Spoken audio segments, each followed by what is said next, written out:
जीवन सरल और सहज है क्योंकि आपके जीवन में केवल दो ही तरह की चीज़ें होती है, सकारात्मक चीज़ें और नकारात्मक चीज़ें। आपके जीवन का हर क्षेत्र, चाहे यह आपका स्वास्थ्य हो, आर्थिक स्थिति हो, लोगों से संबंध हो, काम धंधा हो या सुख शांति हो, आपके लिए या तो सकारात्मक है या फिर नकारात्मक है। आपके पास पैसा या तो बहुत ज़्यादा है या बहुत कम है। आप या तो पूरी तरह स्वस्थ है या अस्वस्थ है। लोगों से आपके संबंध या तो मधुर है या कटु है। आपका काम धंधा या तो रोमांचक और सफल है या फिर असंतोषजनक और असफल है। आप या तो हमेशा खुश रहते हैं या अधिकांश समय चोरियाँ चढ़ाए रहते हैं। अच्छे वर्ष या बुरे वर्ष, अच्छे समय या बुरे समय, अच्छे दिन या बुरे दिन। यदि आपके जीवन में सकारात्मक चीज़ें कम और नकारात्मक चीज़ें अधिक है तो कहीं न कहीं कोई न कोई गड़बड़ी तो है।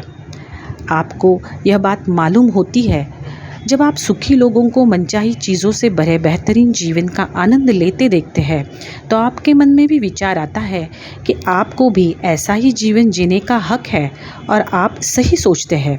वाकई आप मनचाही चीज़ों से भरे बेहतरीन जीवन के हकदार हैं।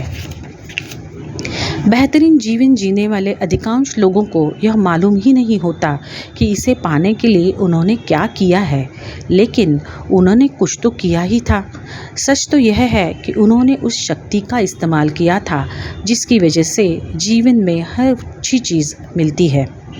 इस नियम का कोई अपवाद नहीं है। जिस भी व्यक्ति का जीवन बेहतरीन है उसने इसे हासिल करने के लिए प्रेम की शक्ति का इस्तेमाल किया है।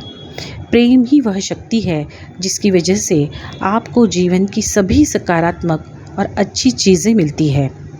मानव जाति की शुरुआत से ही प्रेम के बारे में बहुत कुछ लिखा और कहा गया है। हर धर्म ने प्रेम को ऊंचा दर्जा दिया है। हर महान चिंतक, दार्शनिक, धर्मगुरु और लीडर ने इसकी महिमा का बखान भी किया है। लेकिन हम में से अधिकांश लोग उनकी गूढ़ बातों के पीछे छिपे वास्तविक अर्थ को समझ ही नहीं पाए।